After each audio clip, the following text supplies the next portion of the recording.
किनारे कुछ छोटे गांव बसे थे। वहां हर दिन बाजार लगता था, जहां पर लोगों की भीड़ लगी रहती थी। उन्हीं गांव में से एक गांव माधोपुर भी था, जहां दिनेश नाम का एक व्यक्ति अपना छोटा सा ढाबा चलाता था। पर कुछ दिनों से दिनेश बहुत परेशान था। उसका ढाबा चल नहीं रहा था। मालती, हम रोजाना ढाबे पर मेहनत से खाना बनाते हैं, पर हमारे ढाबे पर अब आमदनी होनी बहुत कम हो गई है। पता नहीं माधोपुर गांव के ज्यादातर लोग शहर जाकर बस रहे हैं। अब भगवान जाने हमारा ये ढाबे का काम कब तक चलेगा। चिंता तो मुझे भी हो रही है। आगे वर्षा की शादी करनी है। सूरज भी कह रहा था आगे की पढ़ाई वो शहर जाकर करना चाहता है। कल ही वो इस बारे में बात कर रहा था। दिनेश और मालती की सारी बातें सूरज सुन लेता है। वो बहुत उदास हो जाता है और नदी के किनारे जाकर बैठ जाता है। उसकी आंखों में आंसू आ जाते हैं और वो रोने लगता है। माँ और बापू कितने परेशान हैं। मैं ऐसा क्या करूं जिससे उनकी तकलीफ कम हो जाए। वो बेचारे चिंता में कितने परेशान रहने लगे हैं। हमारा ढाबा बंद हो गया तो हम क्या करेंगे। सूरज अभी खुद से बातें कर ही रहा था कि वहां नदी के किनारे एक बूढ़ा व्यक्ति अपनी नाव पर बैठा हुआ उससे पूछता है, क्या हुआ बेटा, तुम रो क्यों रहे हो, मुझे बताओ। सूरज उस बूढ़े व्यक्ति को अपना सारा दुख बताता है, जिसे सुनकर बूढ़ा व्यक्ति उसे कहता है, मेरे पास एक तरीका है जिससे तुम आमदनी कर सकते हो। क्या तरीका है बाबा। देखो बेटा, यहाँ गांव की आबादी बहुत कम है। तुम और तुम्हारे पिता अगर नाव में खाना बनाकर आसपास के गांव में जा जाकर बेचो तो तुम्हारी अच्छी कमाई होगी, क्योंकि आसपास के सभी गांव में रोजाना बाजार लगता है और अच्छी खासी भीड़ रहती है। पर बाबा, हमारे पास नाव कहाँ से आएगी। हमारे पास इतने पैसे नहीं कि हम नाव खरीद सकें।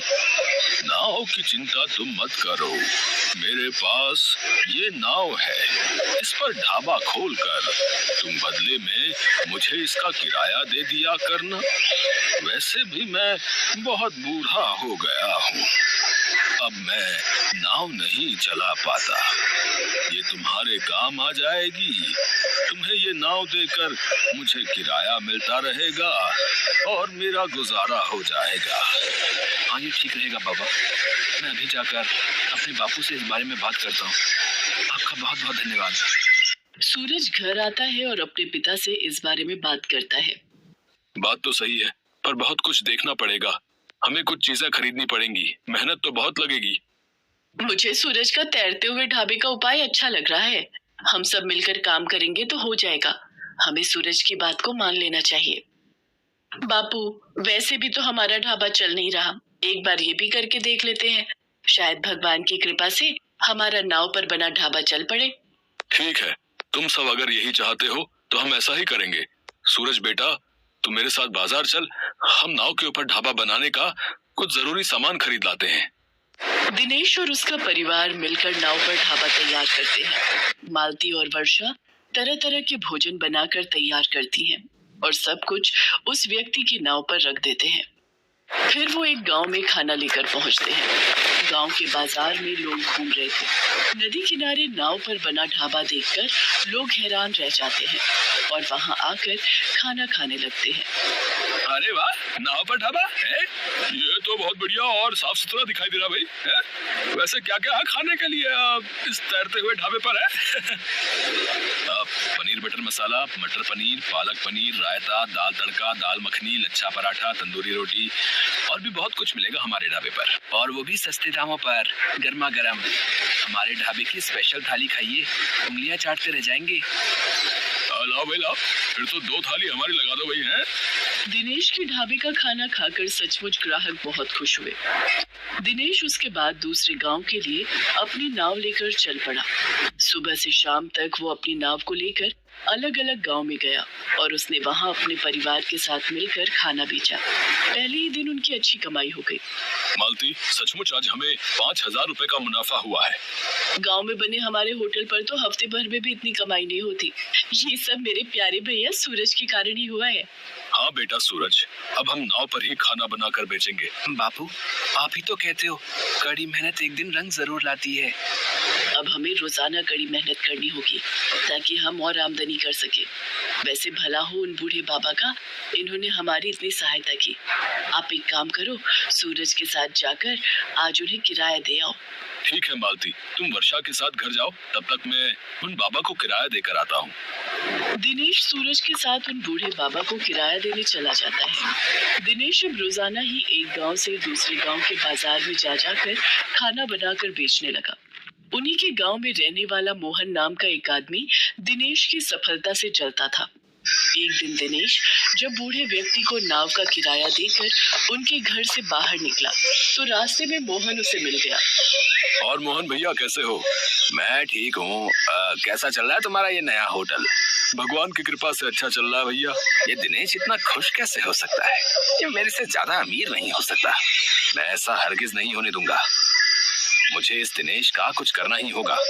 एक दिन दिनेश के जाने के बाद मोहन उस बूढ़े व्यक्ति के पास गया और उनसे बोला, मैंने देखा है कि दिनेश तुम्हें इस नाव का किराया बहुत कम देता है। अगर तुम और ज्यादा पैसे कमाना चाहते हो तो मैं तुम्हें उससे दुगना किराया दे सकता हूँ। हाँ ठीक है, अगर तुम मुझे ज्यादा पैसे दे सकते हो तो कल सुबह आना और मेरी नाव ले जाना। क्या बात है, यहाँ सबने भीड़ क्यों लगा रखी है? लाओ बाबा, मुझे अपनी नाव दे दो। मैं दिनेश से ज्यादा किराया लेकर आया हूँ।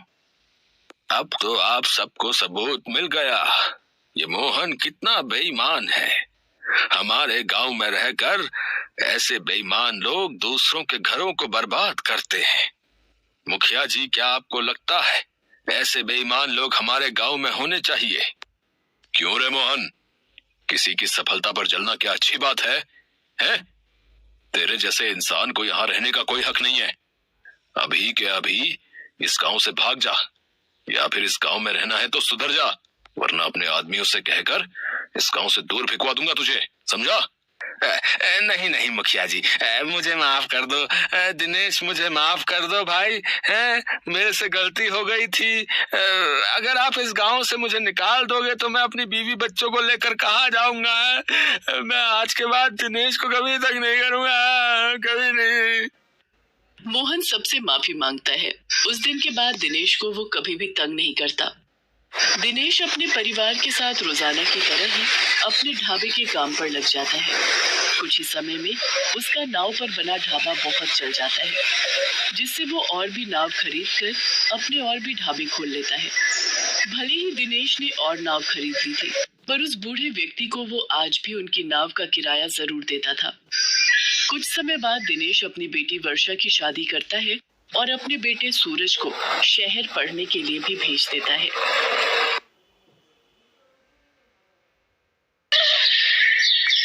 मधु के पति सुरेश को पिछले 6 महीने से कोई भी नौकरी नहीं मिली थी। इसी कारण दोनों बच्चों का स्कूल से भी नाम कट गया था और घर में पैसों की तंगी शुरू हो गई थी।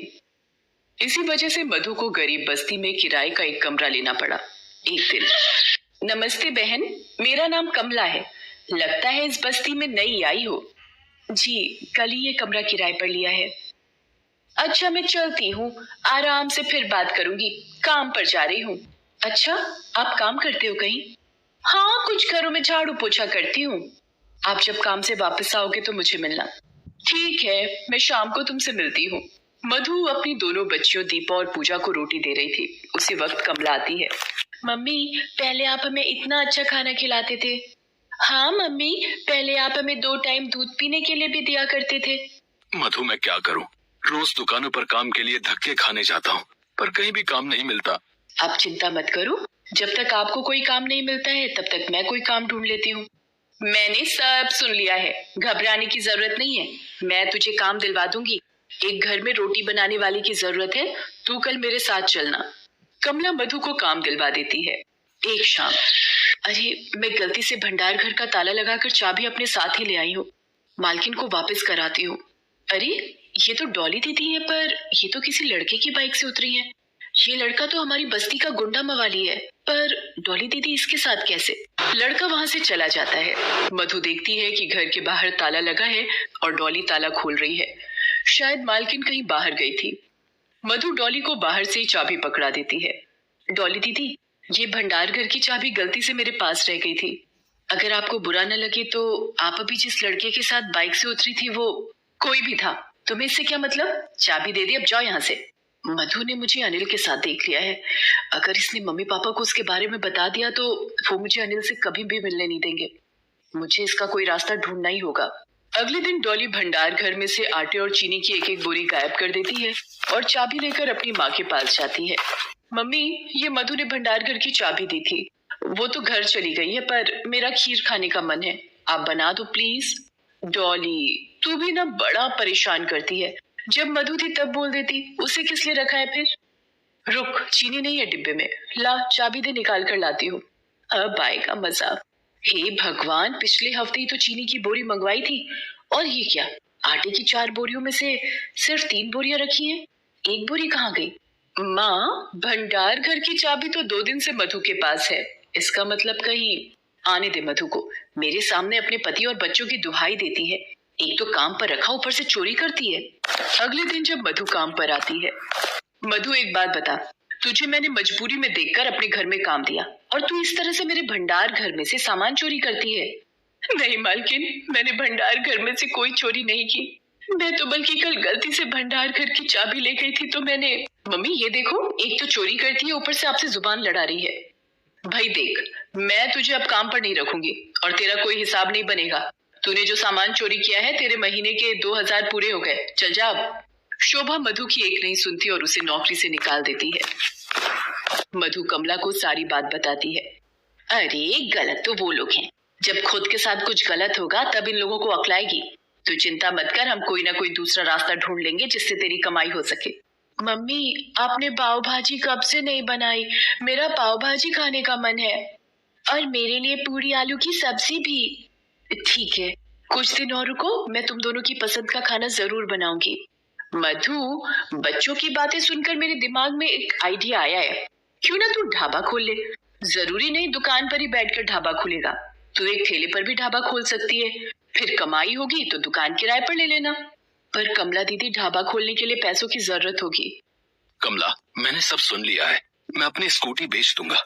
कमला दीदी, फिर तो मधु को ढाबा खोलने के लिए पैसों का इंतजाम हो जाएगा ना, और मैं भी इस काम में तुम्हारी मदद करूंगा। मधु, मैंने तुम्हारे साथ 7 फेरे लिए हैं, तो हम इस दुख की घड़ी में एक दूसरे का साथ निभाएंगे। ठीक है कमला दीदी, हम एक ढाबा खोलते हैं, पर उसमें आपको भी मेरा साथ देना होगा। मैं और सुरेश अकेले सब कुछ नहीं संभाल पाएंगे। कमला दीदी, आपने हमेशा मेरी मदद की है, तो मैं चाहती हूँ कि आप भी इस ढाबे में मेरे साथ काम करो। सुरेश अपनी स्कूटी बेच देता है और वो वहीं घर के पास में ही किराए का एक ठेला लेकर ढाबा खोलते हैं। मधु कढ़ी चावल, राजमा चावल बनाकर पतीलों में भरती और कमला साथ में ही तवे पर गर्म रोटियां सेकती। सबकी मेहनत से धीरे धीरे ढाबे पर लोग खाना खाने आने लगे और मधु के हाथों में तो जादू ही था। वो खाना बनाती ही इतना स्वादिष्ट थी कि लोग उंगलियां चाटते रह जाते थे। गरीब और भूखे लोगों को मधु मुफ्त में खाना खिलाती थी, वो उनसे पैसे नहीं लेती थी। वो लोग मधु को दुआएं देकर जाते थे। एक दिन, अरे कमला दीदी, वो पिछली गली में जो कोठी वाले हैं, उन्होंने 4 थाली का ऑर्डर दिया था, तैयार हो गई हैं, पर सुरेश तो राशन लेने बाजार गए हैं। आप यहीं ढाबे को संभालो, मैं ये ऑर्डर पकड़ा कर आती हूँ। रात का वक्त था, मधु ऑर्डर पकड़ा कर वापस आ ही रही होती है कि तभी, बचाओ बचाओ। देख, अगर तू सीधे से आ नहीं करेगी तो तेरा ये वीडियो मैं पूरे सोशल मीडिया पर फैला दूंगा। मेरी ही गलती थी जो मैंने तुम जैसे आवारा निकम्मे लड़के से प्यार किया। तुम मुझे अपने प्यार के झूठे जाल में फंसाकर मुझे आज ब्लैकमेल कर रहे हो। छोड़ो, जाने दो मुझे। ये तो डॉली दीदी है, मुझे इनकी मदद करनी होगी, पर कैसे? नहीं, मुझे सुरेश को बुलाना होगा। मैं सुरेश को फोन मिलाती हूँ। मधु अपने मोबाइल फोन से सुरेश को फोन मिलाती है और जल्दी से यहाँ आने को कहती है। थोड़ी देर में सुरेश वहाँ पहुँच जाता है और दोनों मिलकर उस आवारा लड़के को पकड़ लेते हैं। ए छोड़ो मुझे, ये मेरा और डॉली का आपस का मामला है यहाँ। सुरेश पुलिस को फोन कर देता है और पुलिस उस लड़के को पकड़कर ले जाती है। अरे लड़की को ब्लैकमेल करता है? वीडियो डालेगा सोशल मीडिया पे, अब तू जेल में चढ़ेगा। चल ले चलो इसे। इतनी देर में डॉली के माँ बाप भी वहाँ पहुँच जाते हैं। मम्मी, मुझे माफ कर दो, मैंने एक गलत लड़के से प्यार किया, पर आज मधु दीदी ने मुझे बचा लिया। मम्मी, मुझे मधु दीदी से भी माफी मांगनी है। मैंने उन पर झूठा चोरी का इल्जाम लगाया था। मैं सच में बहुत शर्मिंदा हूँ मधु दीदी। डॉली दीदी, मैंने आपकी किसी भी बात का बुरा नहीं माना, आप मेरे से क्षमा मत मांगिए। मधु, मैं भी बहुत शर्मिंदा हूँ, आज तुमने हमारी इज्जत बचा ली। नहीं मालकिन, आप मेरे आगे हाथ मत जोड़िए, आप मुझसे बड़े हो।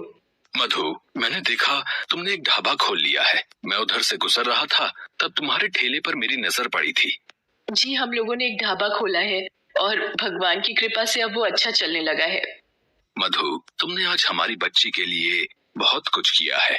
इतने साहस के साथ अपनी जान की परवाह किए बिना तुमने और सुरेश ने आज डॉली की जान बचाई है। मैं भी तुम्हारे लिए कुछ करना चाहता हूँ। मैं तुम्हारे ढाबे में पैसे लगाना चाहता हूँ और एक बड़े होटल में तब्दील करना चाहता हूँ। ये सुनकर मधु और सुरेश बहुत खुश होते हैं और एक गरीब का ढाबा एक बड़े होटल का रूप ले लेता है। मधु को अपनी ईमानदारी और मेहनत से सब कुछ प्राप्त हो जाता है।